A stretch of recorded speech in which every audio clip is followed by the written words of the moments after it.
die. Edward Theodore Gein, also known as the Butcher of Plainfield, or the Plainfield Ghoul, was an American murderer and body snatcher. Gein's crimes, committed around his hometown of Plainfield, Wisconsin, gathered widespread notoriety in 1957 after authorities discovered that he had exhumed corpses from local graveyards and fashioned trophies and keepsakes from their bones and skin. Gein also confessed to killing 2 women, tavern owner Mary Hogan in 1954 and hardware store owner Bernice Warden in 1957. Gein was initially found unfit to stand trial and confined to a mental health facility. By 1968, he was judged competent to stand trial. He was found guilty of the murder of Warden, but was found legally insane and was remanded to a psychiatric institution. He died at Mendota Mental Health Institute from respiratory failure on July 26, 1984, age 77. He is buried next to his family in the Plainfield Cemetery in a now unmarked grave. Early life. Childhood. Gein was born in La Crosse, Wisconsin on August 27, 1906, the second of 2 boys of George Philip Gein, 1873 to 1940, and Augusta Wilhelmine Gein, 1878 to 1945. Gein had an elder brother, Henry George Gein, 1901 to 1944. Augusta was fervently religious and nominally Lutheran. She preached to her sons about the innate immortality of the world, the evil of drinking, and her belief that all women, apart from herself, were naturally promiscuous and instruments of the devil. She reserved time every afternoon to read them the Bible, usually selecting verses from the Old Testament and the book of Revelation concerning death, murder, and divine retribution. She hated her husband, an alcoholic who was unable to keep a job. He had worked at various times as a carpenter, tanner, and insurance salesman. During his time in La Crosse, George owned a local grocery shop, but he soon sold the business and left the city with his family to live in isolation on a 155-acre, 63-hectare farm in the town of Plainfield, Wisconsin, which became the Gein's family's permanent residence. Augusta took advantage of the farm's isolation by turning away outsiders who could have influenced her sons. Gein left the farm only to attend school. Gein was shy, and classmates and teachers remembered him as having strange mannerisms, such as seemingly random laughter, as if he was laughing at his own personal jokes. To make matters worse, Augusta punished him whenever he tried to make friends. Despite his poor social development, Gein did fairly well in school, particularly in reading. Let's see here.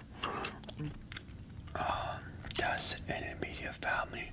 On April 1st, 1940, Ed Gein's father, George, died of heart failure caused by his alcoholism at age 66. Henry and Ed began doing odd jobs around town to help cover living expenses. The brothers were generally considered reliable and honest by residents of the community. While both worked as handymen and also frequently babysat for neighbors, he enjoyed babysitting, seeming to relate more easily to children than adults. Henry began dating a divorced mother of two and planned to move in with her. He worried about his brother's attachment to their mother and often spoke ill of her around Ed, who responded with shock and hurt. On May 16, 1944, Henry and Ed were burning away marsh vegetation on the property. The fire got out of control, drawing attention of the local fire department rather. By the end of the day, the fire having been extinguished and the firefighters gone, Ed reported his brother missing. With lanterns and flashlights, a search party searched for Henry, whose dead body was found lying face down. Apparently he had been dead for some time, and it appeared that the cause of the death was heart failure since he had not been burned or injured otherwise. It was later reported by biographer Harold Schechter that Henry had bruises on his head. The police dismissed the possibility of foul play, and the county coroner later officially listed asphyxiation as the cause of death. The authorities accepted the accident theory, but no official investigation was conducted and an autopsy was not performed. Questioning Ed Gein about the death of Bernice Warden in 1957, state investigator Joe Wilimowski brought up questions about Henry's death. George W. Arndt, who studied the case, wrote that in retrospect, it was possible and likely that Henry's death was the Cain and Abel aspect of this case. Gein and his mother were now alone. Augusta had a paralyzing stroke shortly after Henry's death, and Gein devoted himself to taking care of her. Sometime in 1945, Gein later recounted he and his mother visited a man named Smith who lived nearby to purchase straw. According to Gein, Augusta witnessed Smith beating a dog. A woman inside the Smith home came outside and yelled for him to stop, but Smith beat the dog to death. Augusta was extremely upset by this scene. However, what bothered her did not appear to be the brutality toward the dog, but rather the presence of the woman. Augusta told Ed that the woman was not married to Smith and so had no business being there, and angrily called her Smith's harlot. She had a second stroke soon after, and her health rapidly deteriorated. She died on December 29, 1945, at the age of 67. Ed was devastated by her death. In the words of Arthur Harold Schechter, he had lost his only friend and one true love, and he was absolutely alone in the world. Work. Gein held on to the farm and earned money from odd jobs. He boarded up rooms used by his mother, including the upstairs, downstairs parlor, and living room, leaving them untouched. While the rest of the house became increasingly squalid, these rooms remained pristine. Gein lived thereafter in a small room next to the kitchen. Around this time, he became interested in reading pulp magazines and adventure stories, particularly those involving cannibals or Nazi atrocities. Gein was a handyman who received a farm subsidy from the federal government starting in 1951. He occasionally worked for the local municipal road crew and crop threshing crews in the area. Sometime between 1946 and 1956, also sold an 80-acre, 32 HA parcel of land that his brother Henry had owned. Crimes. On the morning of November 16, 1957, Plainville hardware store owner Bernice Warden disappeared. A Plainville resident reported that the hardware store's truck had been driven out from the rear of the building at around 9:30 a.m. The hardware store saw a few customers the entire day. Some area residents believed that this was because of deer hunting season. Bernice Warden's death, Deputy Sheriff Frank Warden Bernice Warden's son, Deputy Sheriff Frank Warden, entered the store around 5 o'clock p.m. to find the store's cash register open and bloodstains on the floor. Frank Warden told investigators that on the evening before his mother's disappearance, Gein had been in the store and that he was to have returned the next morning for a gallon of antifreeze. A sales slip for a gallon of antifreeze was the last receipt written by Warden on the morning that she disappeared. On the evening of the same day, Gein was arrested at West Plainville grocery store, and the Waushara County Sheriff's Department searched the Gein farm. A Waushara County Sheriff's deputy discovered Warden's decapitated body in a shed on Gein's property, hung upside down by her legs with a crossbar at her ankles and ropes around her wrist. A torso was dressed out like a deer. She had been shot with a .22 caliber rifle, and the mutilations were made after her death. Searching the house, authorities found whole human bones and fragments, a wastebasket made of human skin covering several chair seats, skulls on his bedpost, female skulls, some with tops sewn off, bowls made from human skulls, a corset made from a female torso, skin from shoulders to waist, leggings made from human leg skin, masks made from the skin of female heads, Mary Hogan's face mask in a paper bag, Mary Hogan's skull in a box, Bernice Warden's entire head in a burlap sack, Bernice Warden's head in a plastic bag in front of Gein's potbelly stove, 9 vulvae in a shoebox,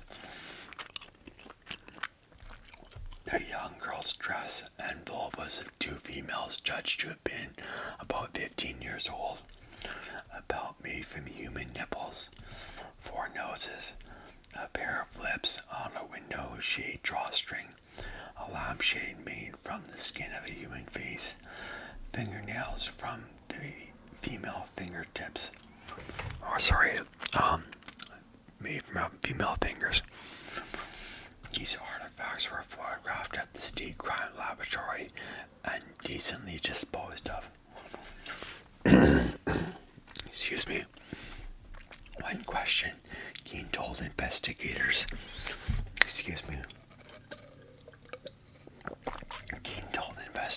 that between 1947 and 1952 that he made as many as 40 nocturnal visits to 3 local graveyards to exhume recently buried bodies while he was in a dazed-like state.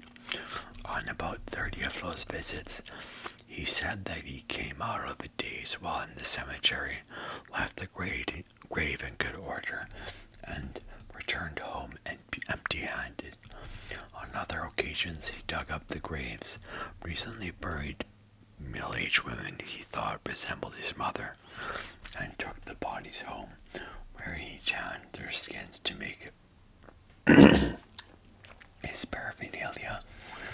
He admitted to stealing from 9 graves from local cemeteries and led investigators to their locations. Alan Wilimovsky of the State Crime Laboratory participated in opening 3 test graves by Gein. The caskets were inside wooden boxes. The top boards ran crossways, not lengthwise. The tops of the boxes were about 2 feet 61 centimeters below the surface in sandy soil. Gein had robbed the graves soon after the funerals. While the graves were not completed, the test graves were exhumed because authorities were uncertain as to whether the slight Gein was capable of single-handedly digging up a grave during a single evening. As they were found, as Gein described, 2 of the exhumed graves were found empty. One had a crowbar in place of the body. One casket was empty. One casket Gein had failed to open up when he lost his pry bar, and most of the body was gone from the 3rd grave. Yet Gein had returned rings from and some body parts. Thus, Gein's confession was largely corroborated. Soon after his mother's death, Gein began to create a woman's suit so he could become his mother, to literally crawl into her skin. Gein denied having sex with the bodies he exhumed, explaining they smelled too bad. During the state crime laboratory interrogation. I'm messing this up. Gein also admitted to the shooting death of Mary Hogan, a tavern owner missing since 1954, whose head was found in his house, but later denied memory of details of her death. A 16-year-old youth whose parents were friends of Gein and who attended ball games and movies with him reported that Gein kept shrunken heads in his house, which Gein had described as relics from the Philippines, sent by a cousin who had served on the islands during World War II. Upon investigation by the police, these were determined to be human facial skins, carefully peeled from corpses and used by Gein as masks. Gein was also considered a suspect in several other unsolved cases in Wisconsin, including the 1953 disappearance of Evelyn Hartley, a lacrosse babysitter. During questioning, Waukesha County Sheriff Arch Lee reportedly assaulted Gein by banging his head and face into a brick wall. As a result, Gein's initial confession was ruled inadmissible. Schley died of heart failure at age 43 in 1968 before Gein's trial. Many who saw Schley said he was traumatized by the horror of Gein's crimes, and this, along with the fear of having to testify, especially about assaulting Gein, caused his death. One of his friends said he was a victim of Ed Gein as surely as if he had butchered him. Trial on November 21st, 1957, Gein was arraigned on the 1 count of first-degree murder in Waukesha County Court, where he pleaded not guilty by reason of insanity. Gein was diagnosed with schizophrenia and found mentally incompetent, thus unfit for trial. He was sent to the Central State Hospital for the criminally insane, now Dodge Correctional Institution, a maximum security facility in Waupun, Wisconsin, and later transferred to Mendota State Hospital in Madison, Wisconsin. In 1968, doctors determined Gein was mentally able to confer with counsel and participate in his defense. The trial began On November 7th, 1968, and lasted 1 week, a psychiatrist testified that Gein had told him that he did not know whether the killing of Bernice Worden was intentional or accidental. Gein had told him that while he examined a gun in Worden's store, the gun went off, killing Worden. Gein testified that after trying to load a bullet into the rifle, it discharged. He said he had not aimed the rifle at Worden and did not remember anything else that happened that morning. At the request of the defense, Gein's trial was held without a jury, with Judge Robert H. Goldmar presiding. Gein was found guilty by Goldmar on November 14th. A second trial dealt with Gein's sanity. After testimony by doctors for the prosecution and defense, Goldmar ruled Gein not guilty by reason of insanity and ordered him committed to Central State Hospital for the criminally insane. Gein spent the rest of his life in a mental hospital. Judge Goldmar wrote, due to prohibitive costs, Gein was tried for only one murder, that of Mrs. Worden. He also admitted to killing Mary Hogan. Okay, that's all for now. Thanks for watching. Okay, bye.